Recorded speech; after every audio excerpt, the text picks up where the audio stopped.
So the philosophy behind CM research is that themes drive share prices rather than fundamentals. And this all started when I was an analyst at Nomura. I came from 10 years at PwC. And when I got to Nomura, I found out that many analysts, like myself, were not that good at picking share prices. And part of the reason for that is there was something fundamental that was missing from bottom-up analysis.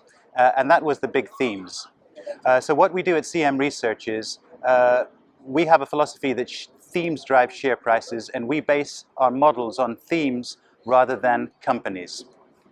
So we have a big thematic engine, and that thematic engine is a database with 30,000 metrics, which are 600 companies scored against 50 of the themes that are driving their share prices.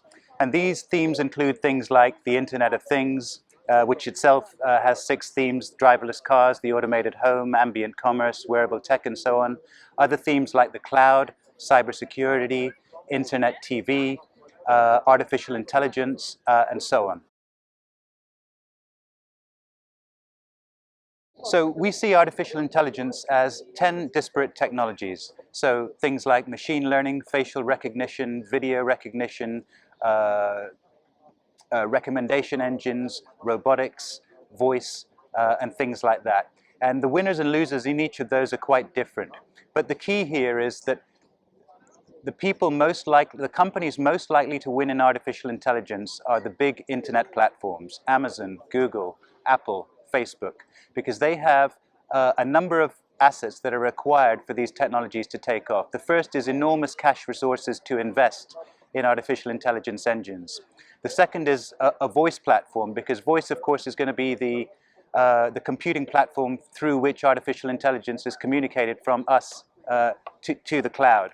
So those people who have voice platforms like Amazon, Alphabet, Apple Siri are going to be in the lead.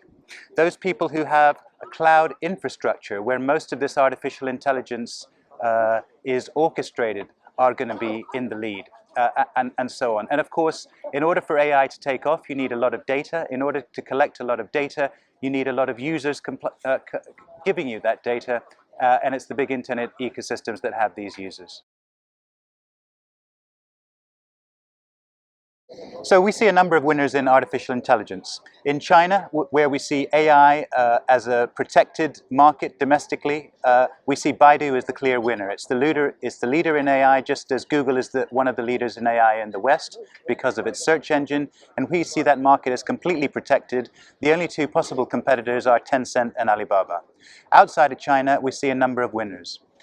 Voice, one of the AI technologies we think is going to excel.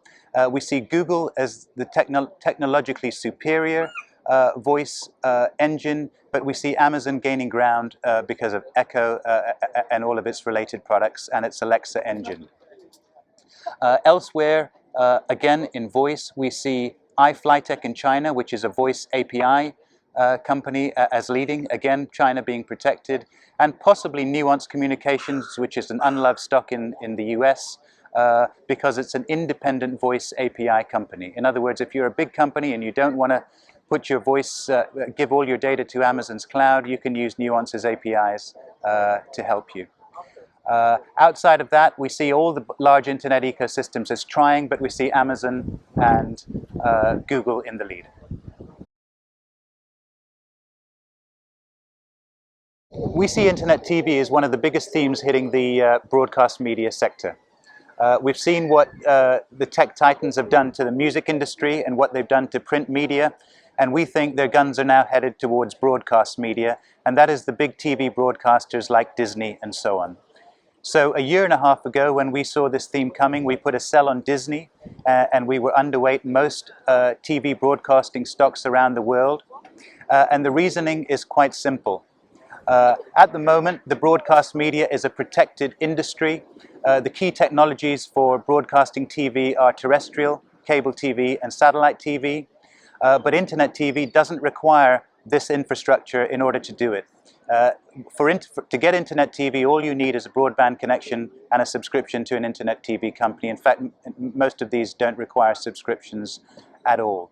So we see internet TV companies like Netflix or Hulu as disintermediating the big TV broadcasters. And that is, they are bringing ARPUs down, average revenues per user, on the pay TV side, and the TV broadcasters are losing control of TV advertising.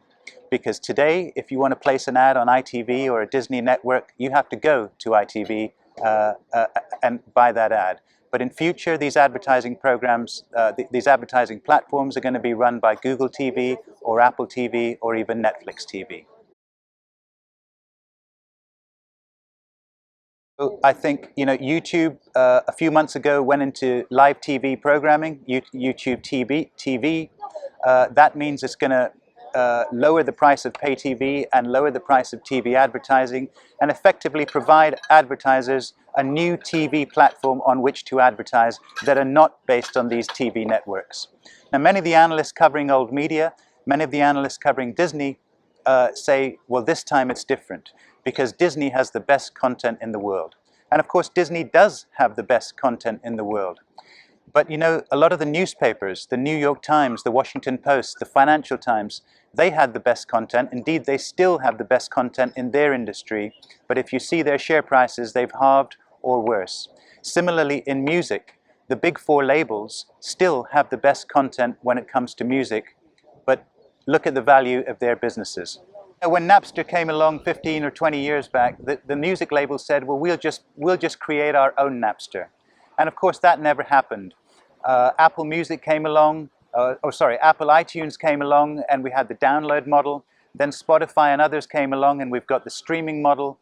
And still the music labels don't have their own platform, but they're using Spotify as a growing revenue stream. They're a bit scared of Apple Music because of what it's done to other industries, but they're still using it.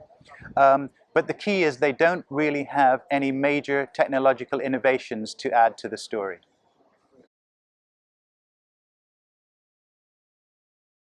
I think content producers in a number of industries are fighting a losing battle at the moment. And the losing battle is because technology always lowers prices. And the technology titans have a network, which means they can benefit from the network effects, and they have most of the users, whether it's Facebook on social media, whether it's Netflix on internet TV, or whether it's Apple in the world of mobile, Apple and Google in the world of mobile. And the one way the content producers can fight back is to create their own content ecosystems. So Hulu is an example of one with Disney, Comcast, and Fox. But they've got a big problem, and that is they're not growing as fast as the other internet ecosystems, and therefore they're fighting a losing battle. The other problem, of course, is that even under Hulu, the prices are much lower than under cable TV. So the broad trend you're going to see is revenues falling for the TV broadcasters. So over the last years, we've seen a number of hacks at major S&P 500 companies, Equifax being the latest one. These hacks are costing more and more, and often they're costing the CEO their job. And the cybersecurity industry is growing fast, but it's still unable to stop many of these things. And that's because the cybersecurity industry has grown as a patchwork of different vendors covering different cybersecurity risks. And nobody really covers the whole playing field of cybersecurity, what in the industry is called unified threat management. And unified threat management means, effectively what it says is that one vendor manages all threats in cybersecurity. Now, most vendors, from Cisco to Symantec to Palo Alto, will say to you that they do unified threat management, but in my view, nobody does it as well as it should be done. So the companies, and there's two angles companies are approaching this from. The first is from a network security angle, and the other is from small companies doing unified threat management themselves. So we see companies in this space that are going to benefit as Palo Alto from the network security angle, and Sophos from the SME's unified threat management. And also peripheral companies like Trend Micro, Checkpoint, Fortinet, all these companies are going to benefit in the cybersecurity field because of the many cybersecurity technologies there are, app security, cloud security, data security. We think the three that are going to do the best are artificial intelligence, unified threat management, and advanced network security.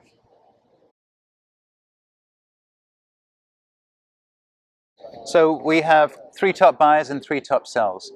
Number one buy is Baidu.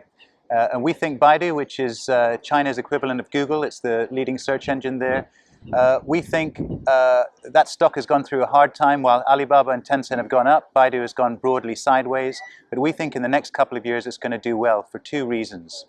First, artificial intelligence. It's the leading AI company in China. And two, driverless cars. It is becoming the leading driverless car technology company in China. And both those markets are going to be protected. US companies and Western companies are going to be kept out. And we see Baidu as riding that wave in China. Number two buy, IBM. We like IBM at a time when everybody else hates it, because although they've seen 20 consecutive quarters of falling revenues, we see them investing in the right technologies of the future, and we see now as a turnaround moment for IBM. And those technologies include artificial intelligence, cybersecurity, blockchain, cloud infrastructure, and many others. Third buy we like is ST Microelectronics in France. This is a chip company. It's got a foundry as well, so it makes the chips at a time when foundries are relatively in demand. And it makes high-quality chips for the Internet of Things, driverless cars, for Apple's 3D sensors in its latest phone, and a whole bunch of other things related to do with the next generation of advanced technologies. Our three sells. We have a sell on Akamai. Akamai is the world's leading content delivery network at the moment, but it's facing a number of threats. Number one, its key customers, the big internet ecosystems, are building their own CDNs. Number two, software-defined networking technology makes it easier for other companies to enter this market. In other words, to deliver video traffic much easier than relying on Akamai's CDN infrastructure. And number three, cloud infrastructure companies like Amazon also are building their own CDNs, competing with Akamai. We have a sell on Walt Disney because of the internet TV theme. The way we look at themes, we weight the themes, we judge the impact of that theme on a company's earnings, and in the case of Disney, we have a weighting of 45% on the internet TV theme. That's one of the highest weightings we have. And we think it's going to hit Disney's TV networks business, which is about 40% of its business. And we think that's going to cause profit warnings and send the stock down. The key issue here is that most analysts in media don't see this coming. And that's the same thing that happened in print media, and it's the same thing that happened in music. And finally, we have a sell on SAP in Germany. This is a leading ERP vendor. And the main reason we have a sell is because we see the move to cloud as damaging SAP's earnings. It's going to bring average revenues down per customer because the cloud is a cheaper way of doing things. And we see SAP's smaller customers leaving it for cloud services, software as a service by competitors. Okay, so two of the biggest technologies at the moment are virtual reality and augmented reality. And quickly, the difference is quite simple. In virtual reality, you're looking at an entirely artificial world. So you put on some goggles, you shut out the outside world, and you might play a game. In artificial reality, you're looking at the real world, and you're imposing digital data upon that. So that could be smart glasses from Google, where you're speaking to someone in the office, and your glasses give you all the digital data about that person, their profile, their age, their sex, their history, etc. And augmented reality is something that all the big tech titans are investing a lot of money for the simple reason that is, it could be the next big computing platform. It could be the next big digital interface between us and the internet. So at the moment, when we're out and about, we all use our mobile phones and we can't live without them. But in future, augmented reality could replace the mobile phone as a digital interface to the internet. And this could be via contact lenses or via glasses. Microsoft HoloLens is already one of the first such gadgets that has all the computing power within the glasses themselves, as opposed to a tethered PC, which is the way Facebook Oculus works. So the key movers here are in augmented reality. Microsoft is one of the leaders with HoloLens, and Google is one of the leaders with Google Glass 2, but there are a number of startups in the space as well. So Magic Leap which had a bit of a hiccup because it had a promotional video that was proved to be incorrect in terms of what it claimed. There's also Meta, and there's also Ether, and there's a whole bunch of startups coming. But we see Google and Microsoft as leaders in augmented reality. Apple, of course, with this new series of iPhone 8s and iPhone 10 phones, is entering this field too.